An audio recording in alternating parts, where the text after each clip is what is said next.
Good morning. Happy Wednesday. So, this is your collective love reading. And what I wanted to do was use my Hidden Truth cards or Oracle cards.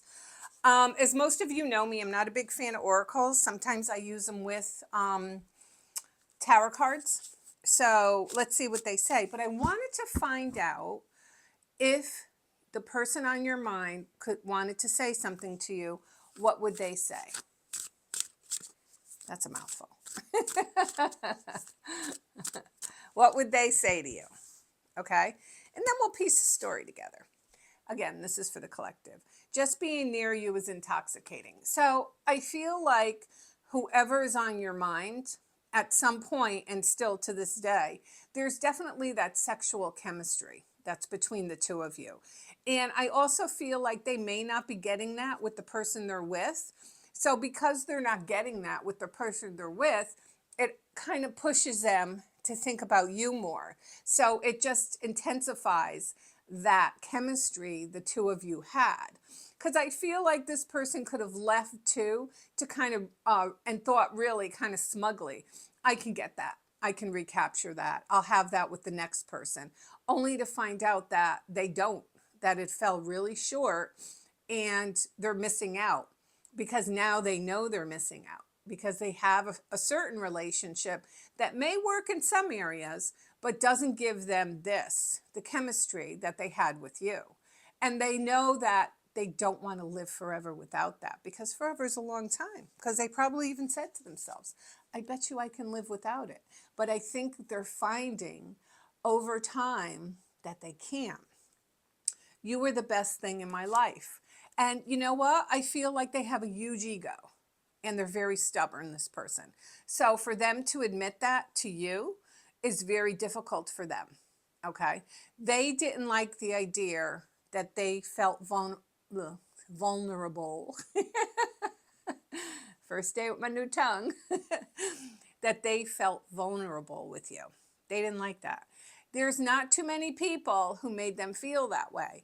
And you made them feel that way. And they just didn't like it. Even though they liked the feeling of the chemistry, they didn't like the feeling of the weakness. And again, they have such a large ego, and they may have been a little arrogant, but in the grand scheme of things, the chemistry will overcome the ego and some other things. I remember every detail of that day. So you either share a special day together, the two of you, or the day maybe the relationship ended. Either way, they remember that day. There is a certain day in their head that sticks out that they replay over and over again. And they think about it. And I do feel they question themselves. They question themselves. Maybe they could have handled it differently. Where would their life be if you were still in it? They question that too. Because they look at their current partner and they say to themselves, I don't think this is for me.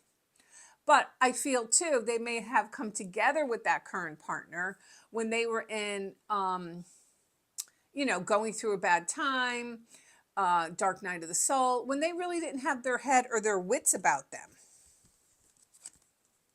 You and I were too young.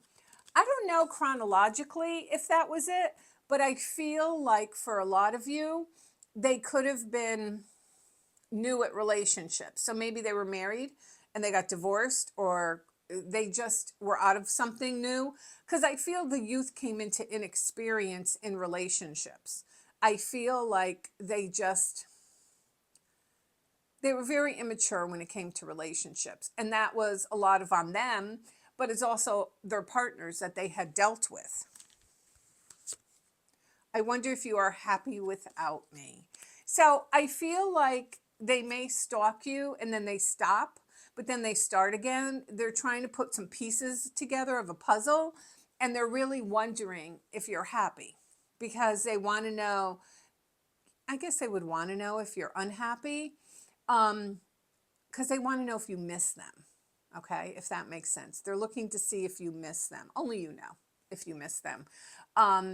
I do think with this, if you have mutual friends, if you you know, if you're public maybe on social media, that there is a little bit of stalking going on where they're watching and they're trying to figure out exactly what's going on in your life. It's almost like, what's that old saying? Misery wants company. So they're miserable. They want to make sure you're miserable too. So, and last card, I hope that you can forgive me one day. So I feel with this card, they might have done something to you. And I almost feel like, how can I put this? They want to come back and revisit something with you, but they want to make sure you're not going to yell at them. Cowards. They want to make sure that like it's an open door before they you know what I'm saying? They're not going to, you know, try to bang the door down. They want to make sure that they could just turn the knob and walk in. Because they like things that are easy and maybe they're not ready to do the work yet. But I will say that I don't think they're very happy. They may kind of fill their time with a lot of work. They may, you know, they try to think about everything, but I do see that they watch you. I do see there's some sort of kind of stalkering going on, online stalkering, not in the bushes with the binoculars, because that's kind of weird. All right, if you haven't, please subscribe to my channel. This is Coffee and Tarot Time. I am the Queen of Wands. I have other daily videos that I post on TikTok that are different than these. So I do different things for different platforms. All right, everyone. This is Wednesday. Have a great day.